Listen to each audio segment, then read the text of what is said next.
Aku nggak ngerti konsep berbisnis, cuman aku mau memaksimalkan keuntungan ekonomi dari hal yang gue suka. Jadi intinya itu sih. Dibilang bisnis aku nggak ngerti, tapi PT-nya aku ada. PT-nya ada? PT. Tapi nggak ada yang serius jualan atau apa gitu, karyawannya banyak, pabrik gitu, nggak ada ya? Sama sekali nggak. Oh ini usaha konvensional gitu ya, yang offline gitu. Yang enggak. bisnis as usual tuh nggak ada? Nggak ada, kakek aku nggak bakat deh.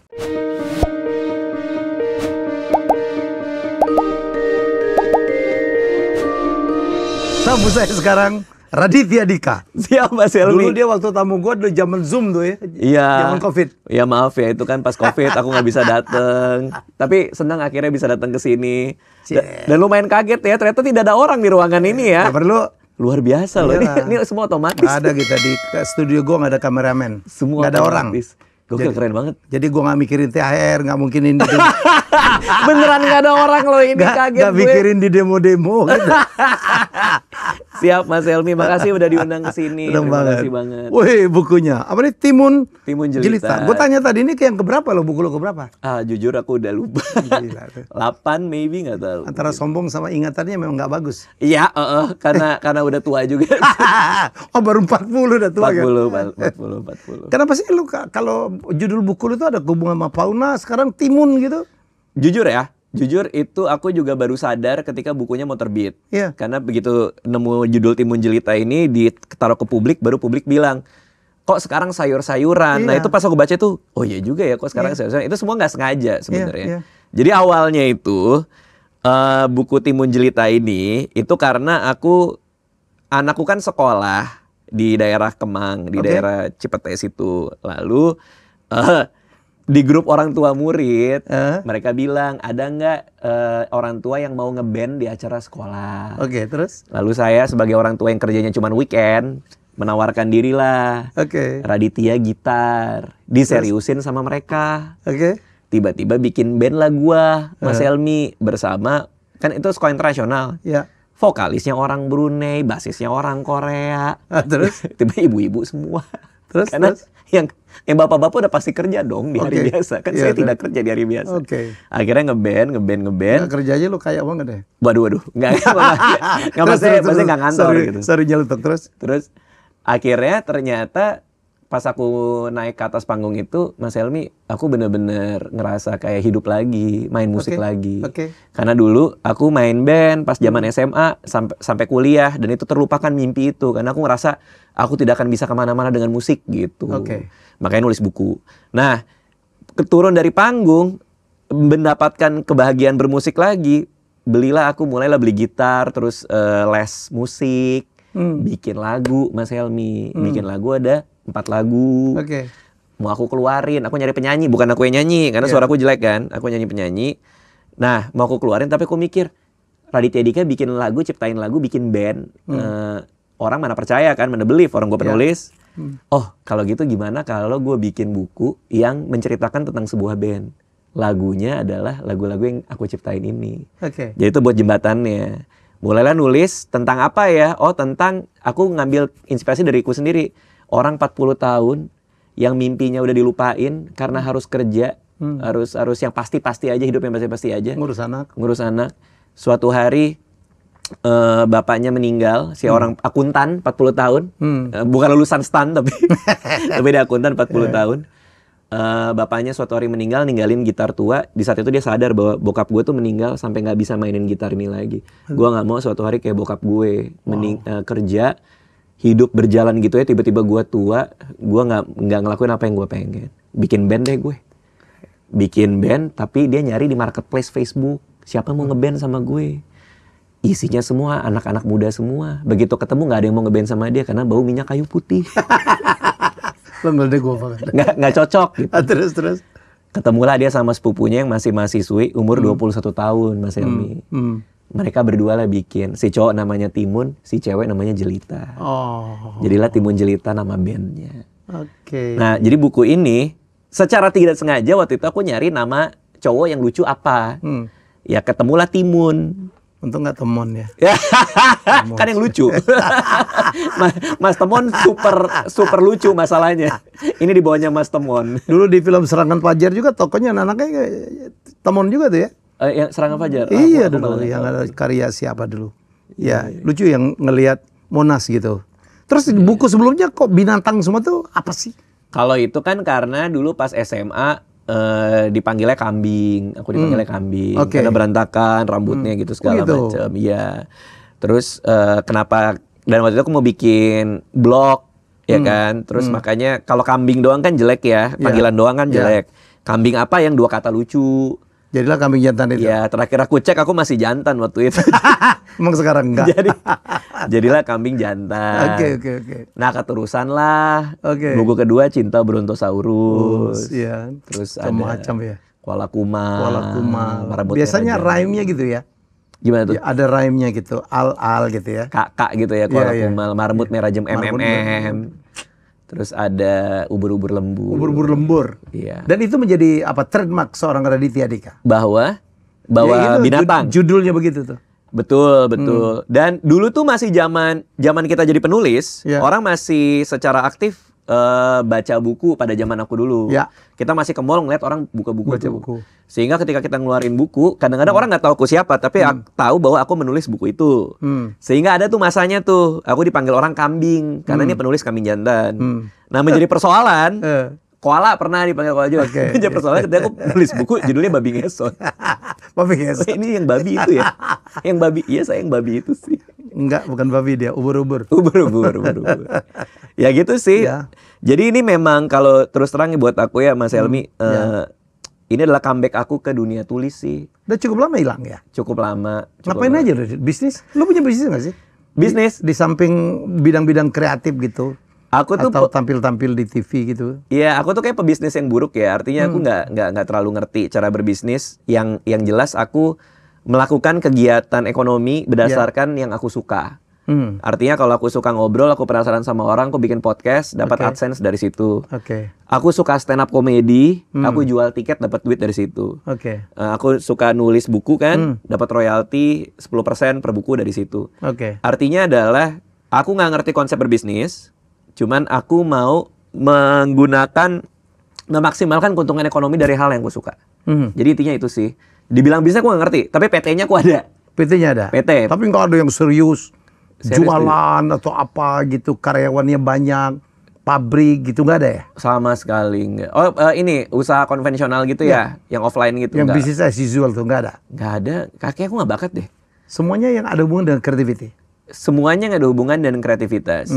Aku tuh bukan orang yang jago bisnis ya, setelah aku pikir-pikir ya. Lu sekolahnya kan finance? Betul, aku sekolah finance. Aku jago ngitung duit. Duit orang. Duit orang. Iya. Aku jago investasi, maksudnya bukan jago sih, maksudnya aku paham lah investasi. Iya. Tapi aku nggak bisa berbisnis, karena bisnis itu kan ada selaknya tuh. Iya. Contoh kalau misalnya ada barang, jualan, negosiasi, aku udah pasti kalah. Nggak suka loh? Kayak gimana, misalnya jualan barang nih 2 juta, terus dia nawar 1,7, ya udah sih. Ya? Nggak tahu, aku emang gitu aja. Gue dulu manajer artis, gue manajer Joshua dulu. Gue jualan mahal tuh Joshua. Tapi gue males waktu diri gue ditawar gitu loh. Jadi gue pun sebagai penjual, gue kan manajer artis. Begitu gue jadi kecelakaan jadi artis, pun gue butuh manajer untuk tawar menawar. Dan nggak bisa diri sendiri kan? Nggak bisa. Karena kan aneh kalau kita nawar atas nama diri sendiri dong. Tersinggung gue. Gitu iya kan? Padahal dalam bisnis kan kita sell high buy low ya. Betul. Jualah setinggi-tingginya, belilah serendah-rendahnya. Betul. Ya, jadi gue lemah banget. Jadi bagian itu, gue kan sekarang bisnis coach, gue nggak sentuh tuh. Tapi kalau bagian bagaimana membuat modeling, buat investasi. Anak-anak sekarang lu tahu tuh, gue punya murid-murid bisnis, omset 100 miliar. COGS nggak ngerti itu, HPP COGS nggak ngerti. Ya, OPEC, CAPEC kebalik-balik tuh. Iya. Wah sedih. Tapi bisnisnya jalan tapi mentok. Gimana lo bisa dapat investasi atau minta uang ke bank, ya, atau berharapkan investor? Semuanya kan butuh catatan. Iya. Artinya dia nggak tahu cara memvaluasi bisnisnya sendiri. Apalagi, iya kan? valuasi kan dasarnya itu EBITDA, betul, atau EBITDA, apa gitu. Betul. Lu dulu finance apa accounting? Adelaide. Dulu finance di Adelaide. Di Adelaide University. Adelaide University. S2? S1. Tapi aku nggak lulus juga. Aku lulusnya di Politik Indonesia di UI. Aku di lulus Politik Indonesia. Cuman ilmu yang aku banyak dapetin justru memang dari finance. Tapi aplikasi perkuliahan financeku itu aku aplikasikan ke hal-hal lain di luar finance sebenarnya. Contohnya, kayak misalnya opportunity cost. Dia ngerti opportunity cost. Iya, opportunity cost. Dulu kan dosen ya, di depan kelas. Kita bicara opportunity cost, kalau misalnya sebuah perusahaan mengeluarkan barang A, modalnya untuk itu, ada kesempatan lain yang dihilangkan untuk pakai modal itu gitu. Tapi yang kebawa sama aku tuh soal, berarti kalau gua nongkrong 1 jam itu bisa gue pakai buat produktif kali. Opportunity cost gue dari nongkrong sama teman adalah tidak membuat 5 halaman buku.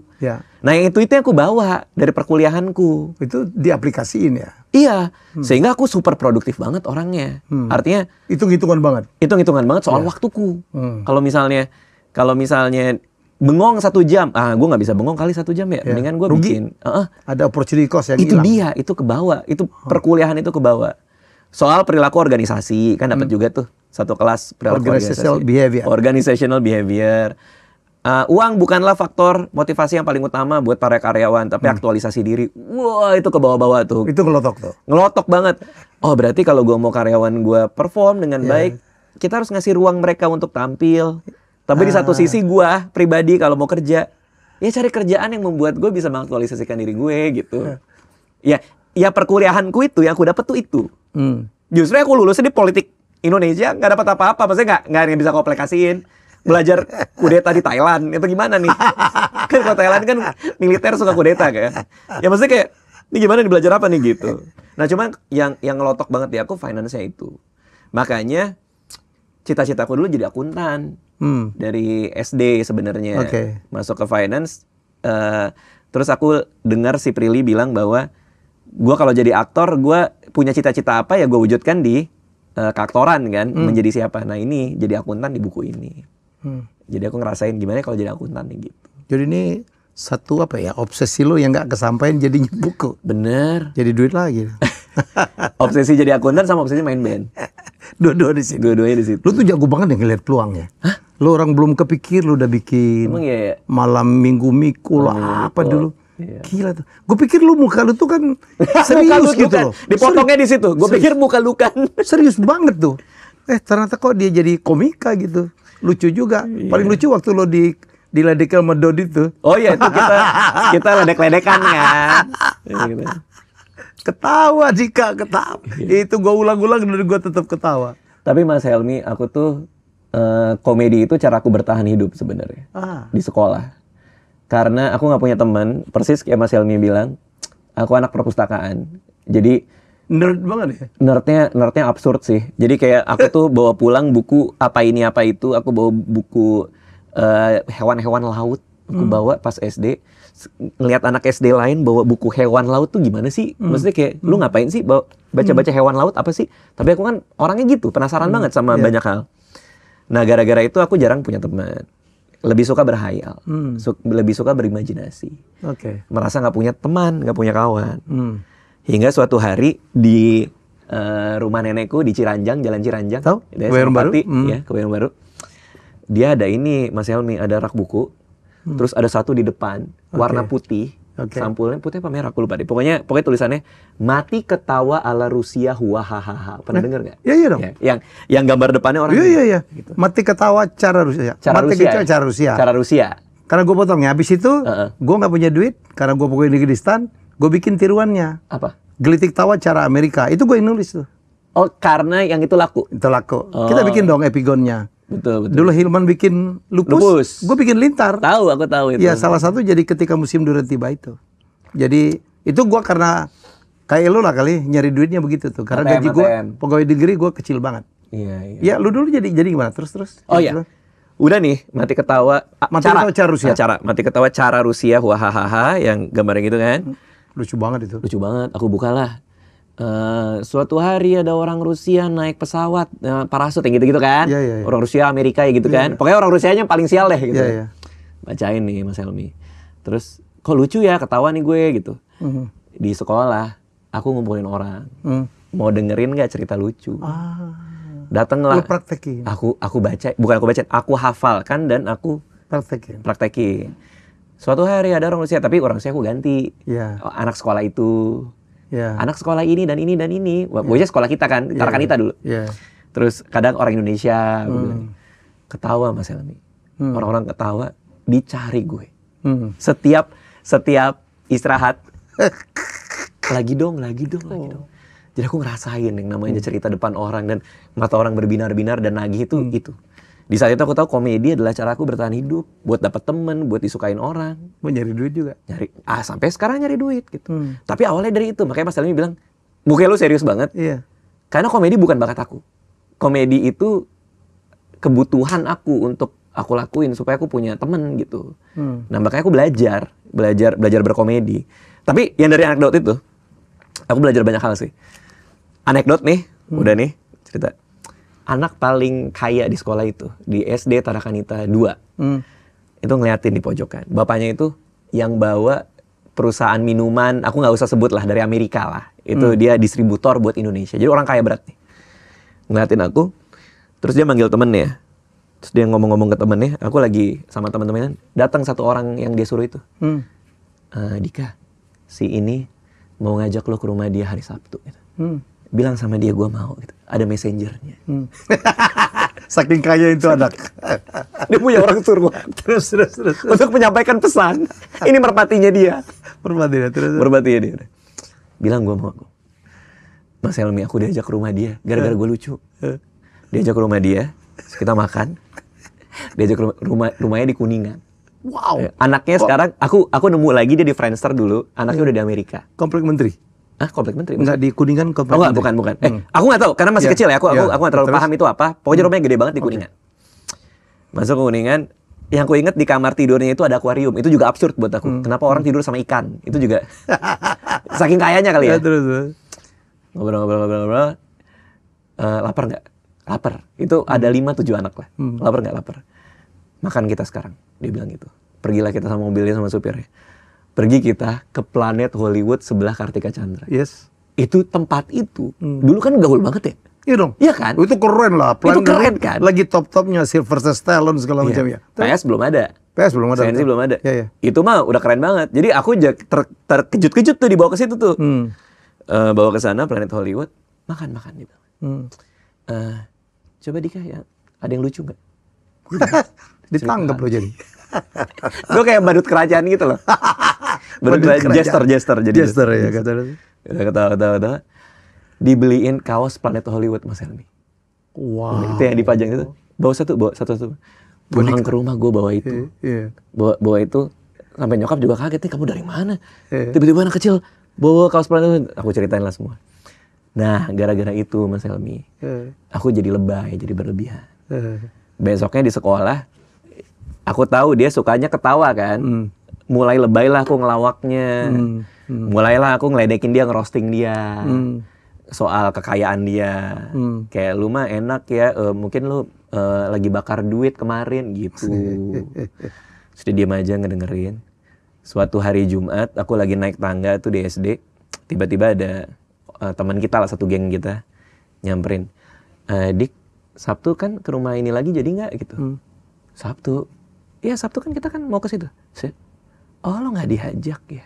Terus dia ninggalin aku di tangga Mas Helmy. Jadi ternyata aku nggak diajak sama dia. Karena ngerosting dia? Mungkin sakit hati dia. Wah itu sedih banget. Lati-lati lo yang suka ngerosting Ki, dengerin lo Ki. Si Kiki. Dia kayak gara lo. Oh ya terus. Itu ngebekas banget. Aku belajar 2 hal hari itu. Satu, komedi bisa membuat kita disukai. Satu lagi bisa dibenci orang. Tipis banget batasnya. Materi yang sama, cara penyampaian sama, tergantung suasana batin orang yang dengar juga ya. Iya. Itu pelajaran nggak akan aku lupa seumur hidup aku. Bahwa hidup bisa dengan gampang berbalik. Ya. Hanya karena kita salah dalam berkomedi. Nah itu batas yang selalu aku pegang. Ketika bikin apapun ya, termasuk Timun Jelita ini. Di bagian mana gue bisa push batasnya. Jangan sampai kejadian si temen dulu itu terulang lagi sekarang gitu sih. Gitu sampai sih. Sekarang? Maksudnya? Sampai sekarang? Untuk ngejagain. Pelajaran itu? Oh iya. Iya. Nah, cuman akhirnya aku pakai untuk semua hal. Artinya kalau aku berkomedi orang bisa lebih terima. Artinya ada hal buruk yang mau aku sampaikan ke orang. Kalau aku balut dengan komedi dikit, orang terima. Tapi lu pernah juga satu saat dianggap offside ya kalau nggak salah ya? Pernah nggak ya? Seharusnya pernah. Maksudnya namanya juga selera yang ada yang tersinggung gitu. Pasti pernah. Tapi kan kita juga belajar ya dari pengalaman kita. Kita juga jadi tahu batas-batas mana yang boleh, mana yang enggak. Ada aja lah kadang-kadang aku roasting orang, terus orang pikir kayak itu lebay deh gitu. Oh ya aku belajar juga sih. Nah kadang-kadang semua butuh konteks. Konteks itu termasuk tempat. Betul. Nah kontekstual ya. Kontekstual itu nggak cuma soal materinya, tapi soal tempat dan dengan siapa kita bicara. Dan suasana juga lah. Dan suasana juga. Ya kan? Betul. Kita reading the room kan. Ini pada batas mana nih bisa gue cobain nih gitu. Nah untuk itulah aku sekarang lebih sering show stand up di tempat-tempat tertutup kan. Makanya orang nggak boleh ngerekam apa segala macam. Lebih aman. Lebih aman dan lebih rileks buat aku buat berkomedi. Dan orang kan bayar tiket. Orang yang datang udah pasti siap dong. Untuk berkomedi. Gitu sih kira-kira sih. Raditya Dika dianggap salah satu orang yang memperkenalkan stand up comedy di Indonesia ya. Nggak tahu deh, mungkin ya sih. Dong. Kalau menurut gue itu ya. Siap. Selain Panji, di belakang layar mungkin ada Mas Indra Yudhistira gitu ya. Banyak sih, ada Mas Indra, kerja kolektif sih, ada Ernest juga. Ada Ernest juga. Dan Dika selalu dibandingkan dengan Ernest ya, karya-karyanya, karena dua-duanya membuat film. Di film juga, kita juga sama-sama founder kan. Cuma Ernest lebih serius di film ya, dan lebih dan baik sekarang lagi bagus-bagusnya ya. Betul. Gila karyanya. Dia punya PH kan, Imaginary, kemarin juga dapat piala juga. Dia punya manajemen juga, dan dia suka ngasih kesempatan buat teman-teman yang di manajemennya untuk jadi director. Aku rasa sih secara ekosistem bagus banget apa yang dilakukan sama Ernest ya. Tapi kan kita tuh selalu bawa stand up comedy itu basis awalnya adalah komunitas. Jadi gimana caranya kita bisa bantu lebih banyak orang. Kalau aku sih spiritnya itu, semakin orang sukses, semakin orang gede. Bisa karena kita, bisa juga tanpa kita. Kita pasti seneng ngelihatnya gitu. Sama sih dengan yang lain juga, Panji, Ernest, dan yang lain. Dika nggak kepengen dia seperti Ernest, seperti Panji gitu. Panji menurut gue sih nekat. Panji ke New York. Iya, gue pernah ngeliat dia nonton, ya Allah, bayar. Yang nonton 15 orang, itu 8 keluarga gue tuh. Iya. Wah, gue nggak lihat. Padahal sebelumnya Panji di depan belasan ribu orang. Ya gue kan wawancara Panji waktu dia show di Istora. Ya Allah, Jil, segitunya loh. Gue pikir ya kalau pelawak nih atau komedian, ya stand up komik mau keluar negeri itu nggak gampang. Kalau penyanyi, lagu itu kan universal, Dika. Betul. Lo mau pakai lagu Jawa pun orang Amerika bisa suka tanpa dia tahu isinya apa. Wah, kalau ngelawak ya, ngirim komedi gitu. Lucunya kita belum tentu lucu orang Amerika loh, begitu juga sebaliknya. Betul, karena ada konteks budaya di situ. Ada konteks budaya di situ. Dan Panji nekat banget. Panji nekat. Cuman kan dia lumayan berhasil kan. Artinya kalau kita lihat perjalanannya dia dengan video-video yang dia kasih, dengan ngobrol sama Panji juga, kelihatan gitu. Dia mulai jadi headliner which is yang nutup acara di beberapa tempat di klub di sana gitu. Which is tapi ngebandingkan Panji di Indonesia dengan fans yang gitu, orang beli tiketnya berebut, sama Panji di New York. Wow, Panji gila. Iya sih. Tapi dia memang obsesinya gitu banget. Karena New York itu kan memang kiblatnya stand up comedy. Kalau bisa pusatnya gitu ya, pusatnya stand up comedy ya. Nah, tapi menarik pertanyaan Mas Helmi itu gitu, kayak apakah aku nggak pengen jadi kayak Ernest, punya PH film, atau nggak kayak Panji yang pergi ke New York segala macam. Bawa keluarga loh. Bawa keluarga. Aku terlalu egois untuk sebagai seorang kreator, Mas Helmi. Kayak egoisanku itu ada di dalam ketika aku melakukan sesuatu itu membahagiakan nggak buat aku gitu. Oh, itu justru ya. Kalau buat aku bukan itu ngelihat bisnisnya, uangnya. Pencapaian itu buat aku, karena papaku tuh dari dulu ngomongnya selalu kayak do what you do best, lakuin apa yang bikin kamu happy. Nanti uang akan follow, money will follow. Kalau kamu lihat duitnya dulu, journey-nya suka nggak fun gitu, dia bilang. Ya, aku dalam keluarga yang sangat berprivilege ya untuk bisa ngomong kayak gitu ya. Kan nggak semua keluarga setuju dong dengan pernyataan bapakku kan. Ya pasti kan mereka bilang ya jelas butuh duit lah gitu. Nah, kemudian aku dalam posisi di mana kita bisa buat rekoleksi untuk kayaknya ada yang lebih membahagiakan dalam hidup ini gitu. Makanya setiap keputusanku untuk ngambil pekerjaan apapun, yang aku tanyain adalah the act of doing it alone itu udah bikin seneng belum? Sama kayak aku podcast, ngobrol udah bikin seneng belum? Ketemu Mas Helmi hari ini, tukar pikiran kita hari ini, itu bikin aku seneng. Ceritain soal apa yang aku lagi lakuin ke orang-orang yang mungkin baru kenal dengan market yang baru kan pastinya kan. itu menyenangkan buat aku gitu. Jadi setiap hari itu aku berusaha untuk mengisi dengan hal-hal yang menyenangkan. Karena buat aku patokannya adalah hidup itu harus rasanya kayak main-main, tapi orang ngeliatnya kayak kerja. Jadi ada poin ekonominya juga, ada kerjanya juga. Yes. Tapi buat aku feel-nya harus main. Untuk pergi ke New York buat aku pribadi, menurutku kayak kok kayak nggak main ya gitu. Kayak serius banget gitu. Kalau buat aku ya. Keren. Nah, dulu pernah nih, ini lucu juga nih. Panji tour, Mas Helmi. Tour keliling Indonesia. Semua orang nanya, Raditya Dika nggak mau juga tour. Karena aku kalau jualan tiket di Jakarta biasanya langsung habis. Lihat nih Panji tour. Diundang lah aku Zoom waktu zaman-zaman Covid sama Panji kan. Sebelumnya bahkan diundang ngobrol lah sama dia. Lo nggak mau tour, Dit? Terus aku bilang, gue kayak nggak mau tour deh. Capek Ji, ngeliat lu aja capek. Terus Mas Helmi, aku nikah, aku punya anak. Aku tour keliling Indonesia stand up comedy. Semua orang nanya, Raditya Dika dulu ngomong nggak mau tour stand up keliling Indonesia. Kenapa sekarang di rumah ada anak dan istri lo malah tour? Jawabannya adalah karena di rumah ada anak sama istri. Itu usaha lari dari Escape. Dianggap escape. Tapi kegelisahan soal rumah tangga kan banyak ya. Kegelisahan soal rumah tangga yang bisa kita ceritain di atas panggung. Jadi gitu. bahan deh. Jadi bahan gitu. Jadi itu yang aku bawa buat tour. Nah lagi-lagi di act of doing it aja udah menyenangkan buat aku. Gitu. Keren. Sih. Nggak semua orang kayak gitu tuh. Iya sih. Maksudnya aku juga nggak ngerti kenapa ya. Apa karena memang keluarga aku ngedidik aku kayak gitu? Iya.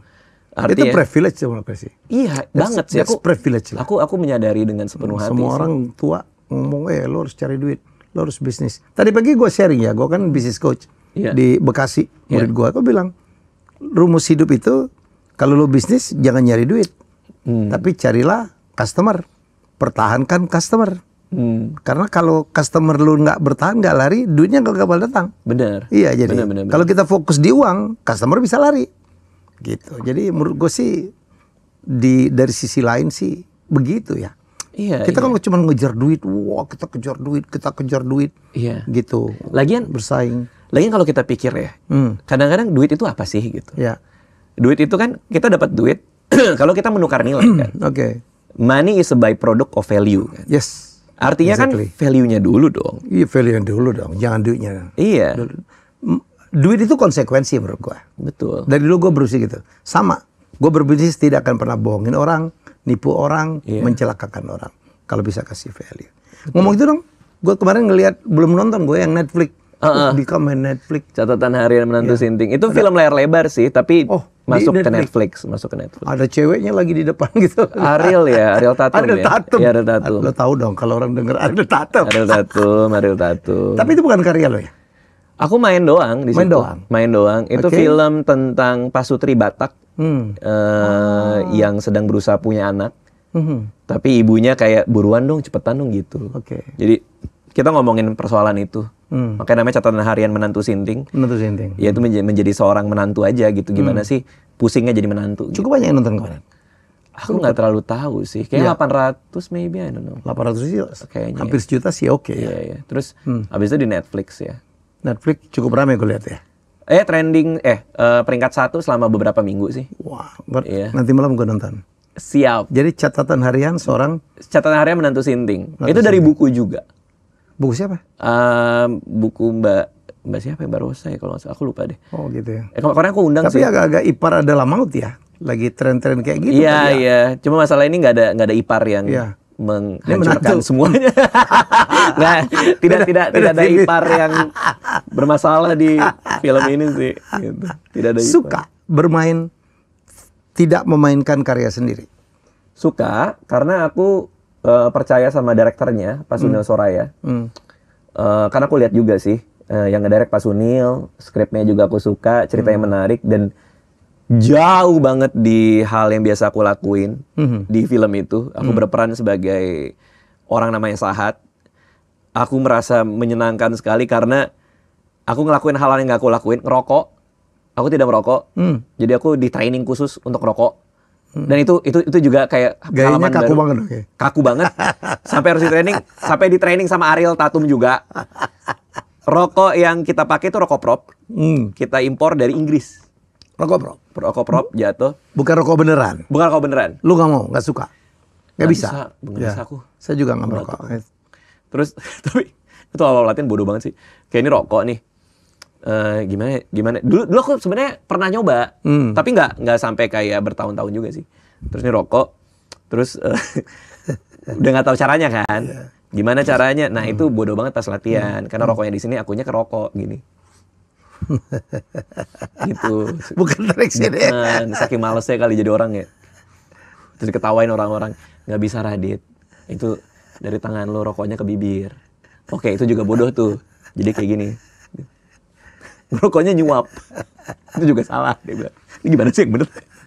Akhirnya bisa. Cuman pas aku nonton di premiere, dipotong adegan ngisepnya.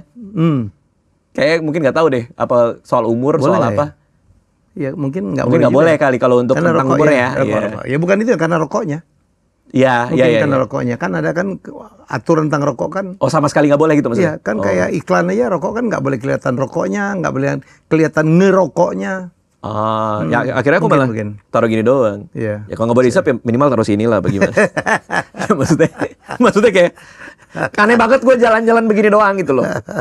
Tapi itu menyenangkan karena ada hal-hal baru kan. Hal baru yang kita ini jalannya diatur lagi. Lu suka banget sama tantangan baru ya? Aku rasa hidup ini lama-lama begitu-gitu aja. Iya. Setiap hari kita bangun tidur selalu hal yang sama yang kita lakuin. Ya. Kalau nggak ada kebaruan, boring banget. Kalau nggak ada kebaruan, tiba-tiba tua gitu. Jadi aku rasa untuk bikin hidup jadi lebih exciting adalah kalau kita belajar hal baru sih. Setuju. Di situ kita ngerasa kayak, oh ada lagi yang seru nih dalam hidup. Iya. Hidup tuh jangan terlalu rutin. Saya kan mencoba gitu. Saya nggak mau kerja sekarang, traveling, public speaking, bikin konten, enjoy life lah, bantu orang, bantu anak-anak muda, bikin bisnis. Iya. Fun banget tau. Fun banget. Bantu orang itu underrated banget. Itu underrated banget. Iya. Donasi, bantu orang. Kalau nggak cuma soal duit ya, tapi nge-develop mentoring. Ya, gue mentoring. Mentoring gua coaching itu. Tuh. Wah, itu benar-benar bikin kita fresh ya. Ya. Itu aku juga seneng banget. Aku happy banget kalau mentoring orang. Karena ada apa ya? Aku juga nggak tahu. Aku nggak paham sih. Ada rasa kebanggaan sih. Ya. Kalau ternyata dia yang kita coach itu berhasil jadi. Aku ngerasa kayak punya purpose gitu. Ya. Gitu.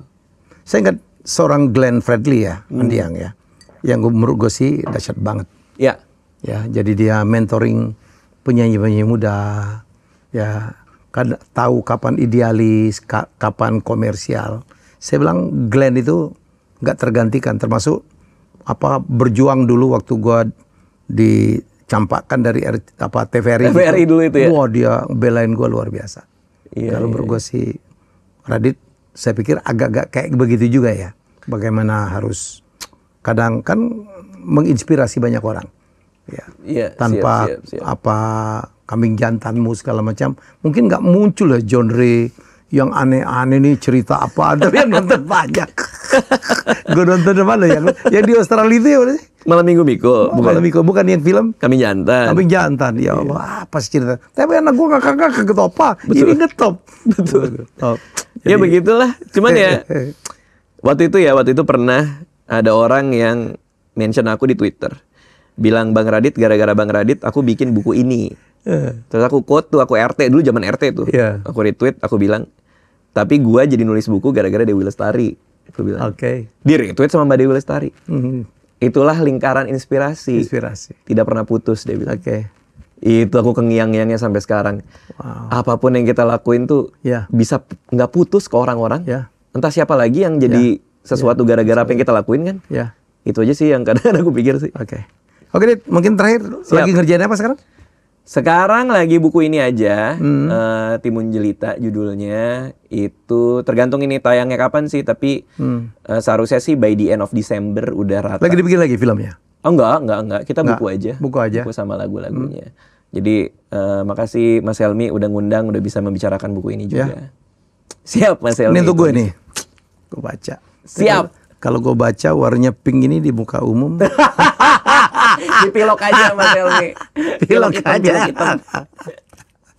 Oke. Seneng banget tamu gue pemain Newcastle United. Waduh, Almiron. Gue bilang iya mirip banget tuh. Ya begitulah Mas Helmi. Aku tuh jadiin itu WA aku loh. Gitu. Foto Almiron tuh foto WA. Jadi orang-orang tuh suka kaget kalau aku telepon, nih ngapain pemain bola nelpon. Tapi klubnya apa fansnya? Aku sukanya. Iya. Oke, ini ya. Ini Spurs. terserah percaya apa enggak ya. Apa? Aku nggak punya klub favorit. Oke, aku main football manager. Iya. Aku main game manager, aku ngerti bola. Iya. Tapi aku nggak punya klub favorit. Oh iya? Iya. Ada ya? Iya, makanya aneh banget emang. Oke, Tegurin, sukses ya. Siap. Salam untuk anak-anak, keluarga. Thank you Mas Helmi, terima kasih waktunya. Menyenangkan sekali. Gue belajar banyak. Aman Mas Helmi. Ya. Sukses. Siap. Kita ketemu lagi dengan tamu saya selanjutnya. Bye-bye. Thank you, Rit. Thank you. Terima kasih sudah menonton Helmi Bicara. Jangan lupa untuk like, comment, share, dan subscribe.